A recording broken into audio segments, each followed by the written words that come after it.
ವೇದಿಕೆಯ ಮೇಲೆ ಆಸೀನರಾಗಿರುವಂತಹ ನಮ್ಮ ಹುಳಿಯಾರಿನ ಡಾಕ್ಟರ್ ಆಗಿರುವಂತಹ ಡಾಕ್ಟರ್ ಸಿದ್ದರಾಮಯ್ಯ ಸರ್ ಅವರೇ ಹಾಗೂ ಡಾಕ್ಟರ್ ಉಮಾ ಅವರೇ ಹಾಗೂ ಶಾಲೆಯ ಪ್ರಾಂಶುಪಾಲರಾದಂತಹ ಡಾಕ್ಟರ್ ಸ್ವಾಮಿ ಸರ್ ಅವರೇ ಹಾಗೂ ಎಲ್ಲ ಶಿಕ್ಷಕರೊಂದದವರೇ ಹಾಗೂ ಮಕ್ಕಳೇ, ಇಂದು ನಾವು ನಮ್ಮ ಶಾಲೆಯಲ್ಲಿ ರಾಷ್ಟ್ರೀಯ ವೈದ್ಯರ ದಿನವನ್ನು ಆಚರಣೆ ಮಾಡ್ತಾ ಇದ್ದೇವೆ.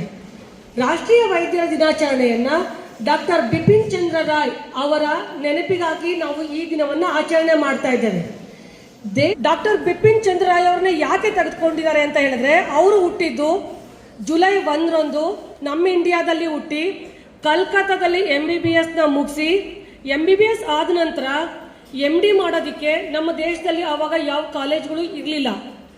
ಅಂತಹ ಸಂದರ್ಭದಲ್ಲಿ ಇಂಗ್ಲೆಂಡಿಗೆ ಹೋದಂತಹ ಡಾಕ್ಟರ್ ಬಿಪಿನ್ ಚಂದ್ರ ರಾಯ್ ಅವರು ಇವಾಗೆಲ್ಲ ನಿಮಗೆಲ್ಲ ಗೊತ್ತಿದೆ, ಯಾರಾದರೂ MD ಮಾಡೋದಕ್ಕೆ ಹೋದ್ರು ಅಂತಂದರೆ ಅದಕ್ಕಿಂತ ಮುಂಚೆ 1 ವರ್ಷ ಕೋಚಿಂಗಿಗೆ ಅಂತ ಲಕ್ಷಾಂತರ ರೂಪಾಯಿ ದುಡ್ಡು ಇಡ್ತಾರೆ. ಅದಾದ ನಂತರ ಮತ್ತೆ 2 ವರ್ಷದಲ್ಲಿ 1 ಡಿಗ್ರಿ ಕಂಪ್ಲೀಟ್ ಮಾಡೋದಕ್ಕೂ ತುಂಬ ಕಷ್ಟಪಡ್ತಾರೆ. ಆದರೆ ಬಿಪಿನ್ ಚಂದ್ರ ರಾಯ್ ಅವರ ಒಂದು ವ್ಯಕ್ತಿತ್ವ ಹೇಗಿತ್ತು, ಅವರ ಒಂದು ಗುರಿ ಹೇಗಿತ್ತು ಅಂತಂದರೆ 2 ವರ್ಷದಲ್ಲಿ ಅವರು 2 ಡಿಗ್ರಿಗಳನ್ನ ಕಂಪ್ಲೀಟ್ ಮಾಡ್ತಾರೆ ಇಂಗ್ಲೆಂಡ್ನಲ್ಲಿ. ಆಗ ಇಂಗ್ಲೆಂಡ್ನಲ್ಲಿ ಇವರ ಒಂದು ಇರುವಂತಹ ಒಂದು ರೀತಿಯನ್ನು ನೋಡಿ ಆಗ ಅಲ್ಲಿಯ ಹಾಸ್ಪಿಟಲ್ಸಲ್ಲಿ ಹೇಳ್ತಾರೆ, ನೀವು ಇಲ್ಲೇ ಕಾರ್ಯವನ್ನು ಮಾಡಿ ಅಂತ. ಆಗ ಅವ್ರು ಏನು ಹೇಳ್ತಾರೆ ಅಂತಂದರೆ, ನಾನು ಓದೋದಕ್ಕೋಸ್ಕರ ಇಂಗ್ಲೆಂಡಿಗೆ ಬಂದಿದ್ದು ನನ್ನ ತಾಯ್ನಾಡಿನ ಸೇವೆ ಮಾಡಲಿಕ್ಕಾಗಿ. ಇವಾಗ ಅಲ್ಲಿ ಚಳುವಳಿಗಳು ನಡೀತಾ ಇದೆ, ಅಂದರೆ ಸ್ವತಂತ್ರ ಚಳುವಳಿಗಳು ನಡೀತಾ ಇದೆ, ನಾನು ಅಲ್ಲಿಗೆ ಹೋಗಲೇಬೇಕು ಅಂತ ಹೇಳ್ಬಿಟ್ಟು ಅಲ್ಲಿ ಎಷ್ಟೇ ದುಡ್ಡಿನ ಅವರು ಒಂದು ಆಮಿಷವನ್ನು ತೋರಿಸಿದ್ರು ಸಹ ಅದನ್ನು ತೊರೆದು ಅವರು ವಾಪಸ್ ತಾಯ್ನಾಡಿಗೆ ಮರಳ್ತಾರೆ. ಆದರೆ ಈಗಿನ ಜನಜೀವನ ನಿಂತಿರೋದೇ ದುಡ್ಡು ಮೇಲೆ. ನಾವೇನಕ್ಕೆ ಓದ್ತಾ ಇದ್ದೀವಿ, ಒಳ್ಳೆ ಕೆಲಸ ತಗೋಬೇಕು. ಏನಕ್ಕೆ ಒಳ್ಳೆ ಕೆಲಸ ತಗೋಬೇಕು, ಒಳ್ಳೆ ದುಡ್ಡು ಮಾಡಬೇಕು. ಒಳ್ಳೆ ದುಡ್ಡು ಮಾಡಿ ಏನು ಮಾಡ್ತೀರಾ, ನನ್ನ ಸಂಸಾರನ ಇನ್ನೂ ಚೆನ್ನಾಗಿ ನೋಡ್ಕೊಳ್ತೀನಿ, ಅದಷ್ಟೇ. 100 ರೂಪಾಯಿಗೆ ಸಿಗೋಂಥ ಊಟಕ್ಕೆ ದೊಡ್ಡ ಹೋಟ್ಲಿಗೆ ಹೋಗಿ 1000 ರೂಪಾಯಿ ಕೊಟ್ಟು ಊಟ ಮಾಡ್ತೀವಿ. ನಮ್ಮನ್ನು ಕರ್ಕೊಂಬರೋದಕ್ಕಿಂತ ವೆಹಿಕಲ್ ಸಾಕು. ಒಂದು 10 ಲಕ್ಷದಲ್ಲಿ ನಾವು ಗಾಡಿ ತಗೊಳ್ಳೋಂಥದ್ದನ್ನ 1 ಕೋಟಿ ರೂಪಾಯಿಗೆ ತಗೋತೀವಿ. ಹೆಚ್ಚಿಗೆ ಆದಷ್ಟು ನಮ್ಮ ಜೀವನ ಶೈಲಿ ಅಂತ ನಾವು ನೋಡ್ತೀವಿ, ಬಿಟ್ಟರೆ ನಮ್ಮ ಸೇವೆ ಕಡೆ ಗಮನ ತುಂಬ ಕಡಿಮೆ ಜನಕ್ಕಿರುತ್ತೆ. ಆದರೆ ಅವ್ರ ಗಮನ ಇದ್ದಿದ್ದು ನನ್ನ ತಾಯ್ನಾಡಿನಲ್ಲಿ ಸೇವೆ ಮಾಡಬೇಕು ಅಂತ ಹೇಳಿ.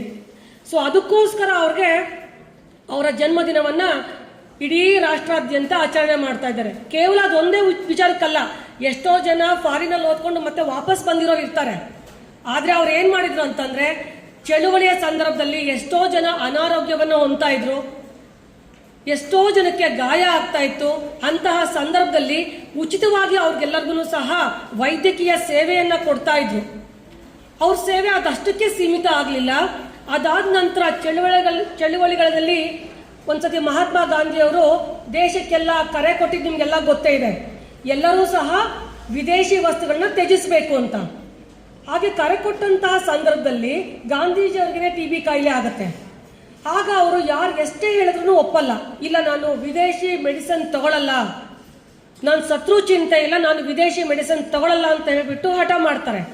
ಆಗ BC ರಾಯ್ ಅವರು ಅವ್ರಿಗೆ ಮನವೊಲಿಸ್ತಾರೆ, ಇದು ದೇಶದ ಪ್ರಶ್ನೆ, ನಿಮ್ಮೊಬ್ಬರ ಪ್ರಶ್ನೆ ಅಲ್ಲ, ನಿಮ್ಮ ಜೀವ ಅತ್ಯಂತ ಮುಖ್ಯ, ಹಾಗಾಗಿ ನೀವು ಈ ಮೆಡಿಸಿನ್ ತಗೊಳ್ಳೇಬೇಕು ಅಂತ ಹೇಳ್ಬಿಟ್ಟು ಅವರಲ್ಲದೆ ಬೇರೆ ಎಷ್ಟೋ ಜನ ಪ್ರಯತ್ನ ಪಟ್ಟರು ಯಾರಿಂದನೂ ಸಾಧ್ಯ ಆಗ್ತಿರ್ಲಿಲ್ಲ.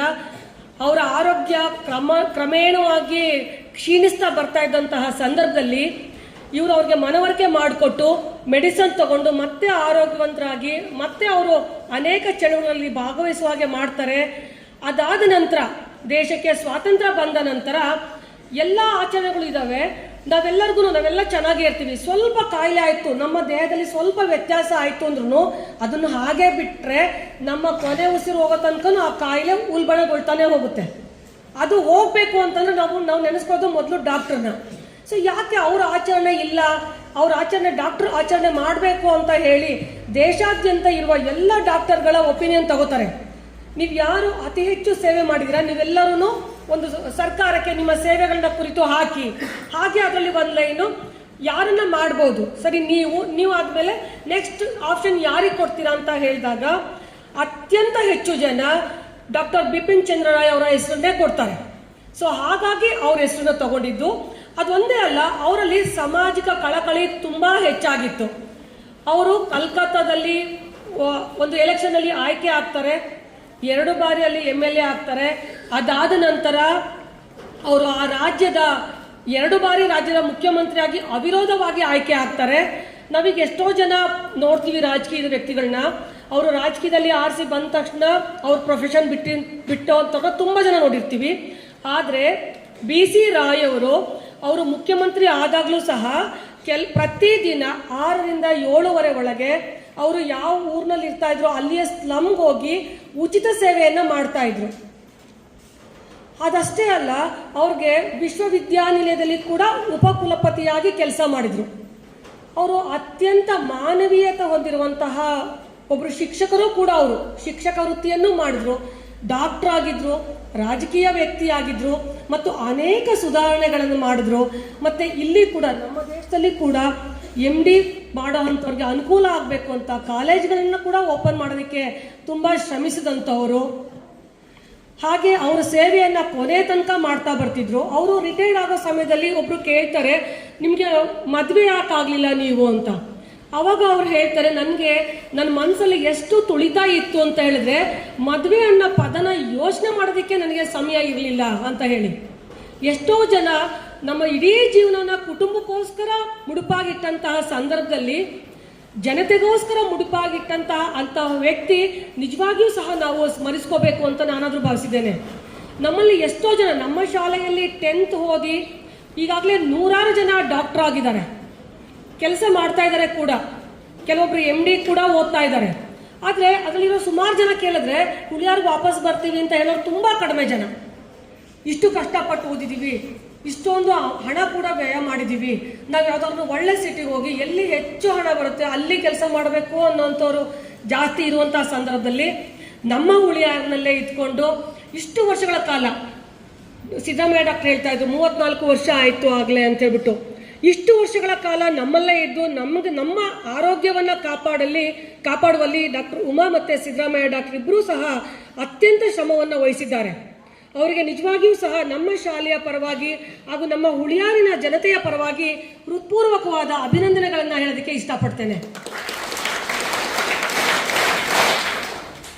ಎಷ್ಟೋ ಜನ ಡಾಕ್ಟರ್ ಆಗಿ ಕೋಟ್ಯಾಂತರ ರೂಪಾಯಿ ಹಣ ಗಳಿಸಿರೋರು ಇದ್ದಾರೆ. ಈಗ ಅವರೆಲ್ಲ ಹಾಸ್ಪಿಟ್ಲಿಗೆ ಹೋದ್ರೆ ಅಲ್ಲೊಂದು ಹೋದಾಗ ಒಂದು 10 ಜನ ವಿಶ್ ಮಾಡ್ತಾರೆ ಅಷ್ಟೇ. ಆದರೆ ಎಷ್ಟೋ ಕಮ್ಮಿ ಜನಕ್ಕೆ ಹೀಗೆ ಇಷ್ಟೂ ಜನಗಳ ಮಧ್ಯದಲ್ಲಿ ಮಕ್ಕಳೆಲ್ಲರೂ ವಿಶ್ ಮಾಡೋ ಥರ ಇರ್ಬೋದು, ಅಥವಾ ಇಡೀ ಹುಳಿಯಾರಿನ ಜನತೆ ನೆನೆಸ್ಕೊಳ್ಳೋ ಥರ ಇರುವಂಥ ಡಾಕ್ಟ್ರು ಕೇವಲ ಬೆರಳೆಣಿಕೆಯಷ್ಟಿದ್ದಾರೆ. ನಿಮ್ಮಲ್ಲೂ ಸಹ ಮುಂದೊಂದು ದಿನ ಡಾಕ್ಟರ್ ಆಗಬೇಕು ಅಂತ ಆಸೆ ಇರೋರು ತುಂಬ ಜನ ಮಕ್ಕಳಿದ್ದೀರಾ.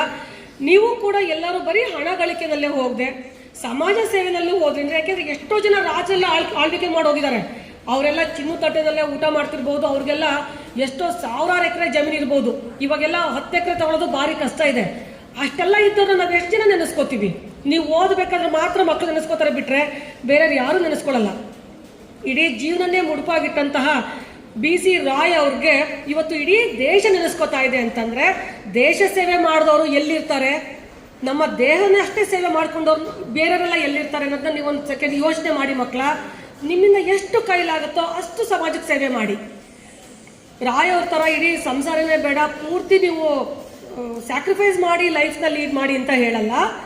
ನಿಮ್ಮ ಸಮಯದ ಕೆಲವೊಂದು ಸಮಯವನ್ನು, ಈಗ ಸಿದ್ದರಾಮಯ್ಯ ಡಾಕ್ಟರ್ ಮತ್ತು ಉಮಾ ಯಾವ ರೀತಿ ಜನಗಳ ಸೇವೆ ಮಾಡ್ತಿದ್ದಾರೋ ಆ ರೀತಿ ನಿಮ್ಮ ಸಮಯದಲ್ಲಿ ಕೆಲವೊಂದು ಸಮಯವನ್ನು ಜನಸೇವೆಗೆ, ಸಮಾಜದ ಸೇವೆಗೆ ಇಡಿ ಅಂತ ಕೇಳ್ಕೊಳ್ತಾ, ಮತ್ತೊಮ್ಮೆ ಡಾಕ್ಟರ್ ಉಮಾ ಮತ್ತು ಸಿದ್ದರಾಮಯ್ಯ ಡಾಕ್ಟರ್ಗೆ ಡಾಕ್ಟರ್ ದಿನದ ಶುಭಾಶಯಗಳನ್ನ ಹೇಳ್ತಾ ಇಷ್ಟು ಮಾತನಾಡಲು ಅವಕಾಶ ಕೊಟ್ಟಂತಹ ತಮ್ಮೆಲ್ಲರಿಗೂ ವಂದಿಸ್ತಾ ನನ್ನ ಮಾತುಗಳನ್ನ ಮುಗಿಸ್ತೇನೆ. ಜೈ ಹಿಂದ್, ಜೈ ಕನ್ನಡ ಮಾತೆ.